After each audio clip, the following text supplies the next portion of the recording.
here we are again. We have Chattanooga's finest in here. We get a chance to sit down with these guys once a month and talk about the state of what's happening in the community. Officers, how y'all doing today? Doing pretty good. Mayweather, what's up, man? Man, not too much. Hanging in there. All right, I see you brought our friend back. Oh, yeah. Always the informative. Hey, last time you were here and we were talking about, disciplining your kids, man, we got so many response from that. Oh, wow. People was like, wow, I didn't know that. I Yes, did sir. not know that. So I know you got some good stuff today, right? I do. Today I want to talk about sort of a modern way of discipline instead of corporal punishment. Okay. And this has more to do with less physical contact with your kids. All right, so this is going to be like part 2 of what we were talking about the last time. Absolutely. Oh, I like this. Let's go. So one of the things you want to look at are sort of logical consequences.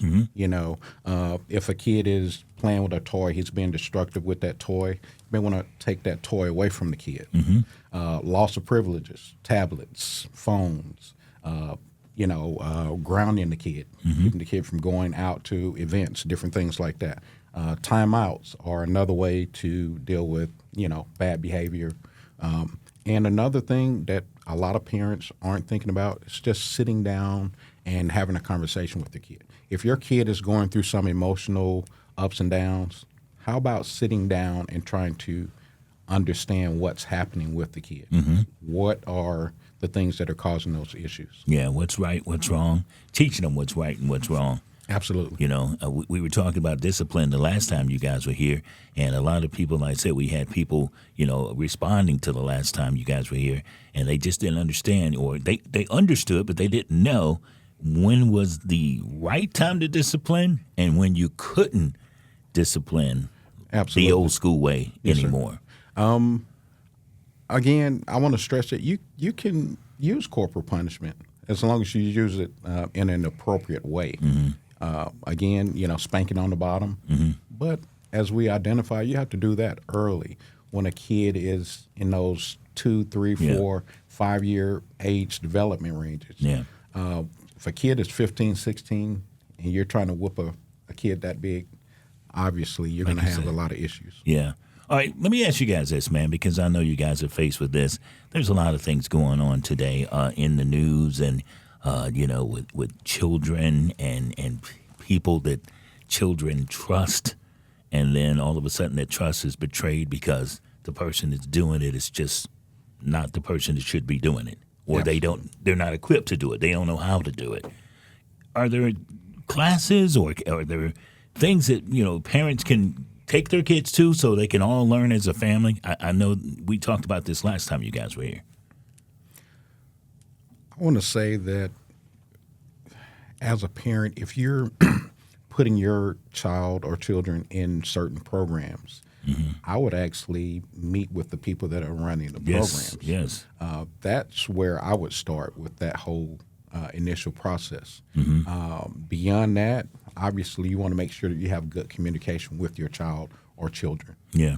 You want them to tell you if bad behavior is happening with adults in these facilities. I find that is the biggest disconnect, is the kids are not telling the parents until it's way too late. It's way too late, yeah. Yeah. So as far as help programs, again, you have to identify what's happening with the kid. And then, is it something physical happening with the kid? Is it something sexual? Yeah. Are the people running the programs trying to get them to do things that are not legal, if you will? Yeah. So I think you have to identify those issues before you can say, Yeah. put them in a program. Well, everything's in the headlines today. I mean, Absolutely. You have to be extremely careful. And one of the most important things you just said was you have to get involved.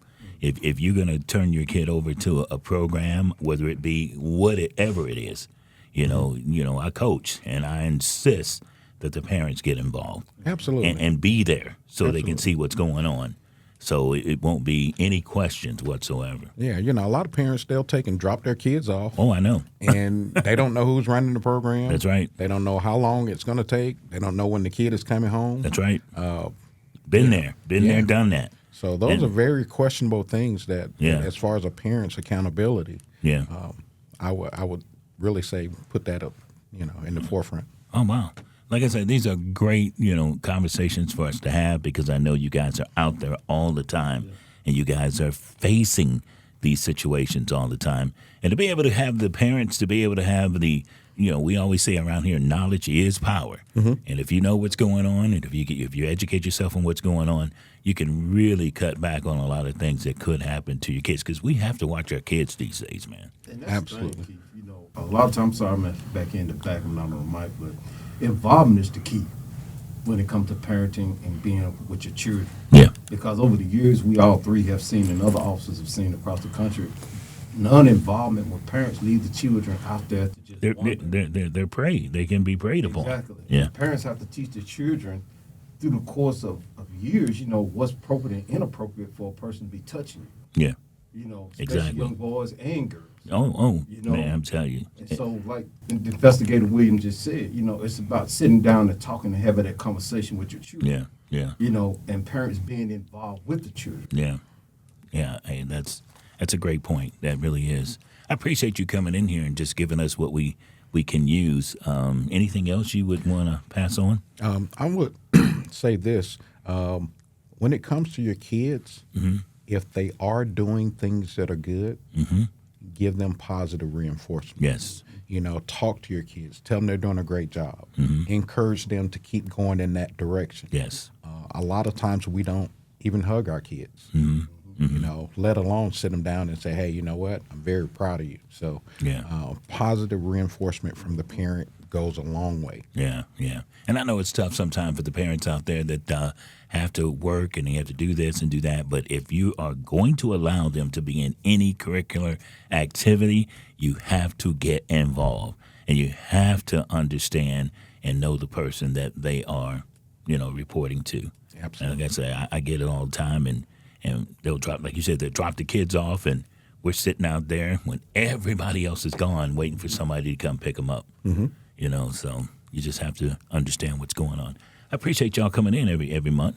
Why are you so quiet today? He has all the information.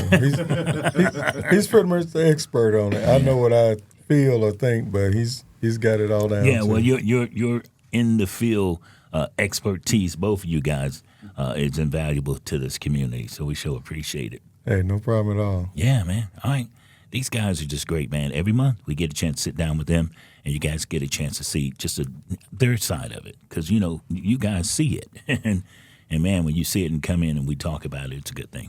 Well, a lot of times you guys see it, too. You go shopping. Sometimes you're in the line, and you'll hear the conversation of the family behind you where the mother is just saying whatever comes off the top of her head to the children. And so we kind of all experience it, but we experience it when that's gone bad. Yeah, really. yeah. Got you. Yeah. I would also just add this last point in there.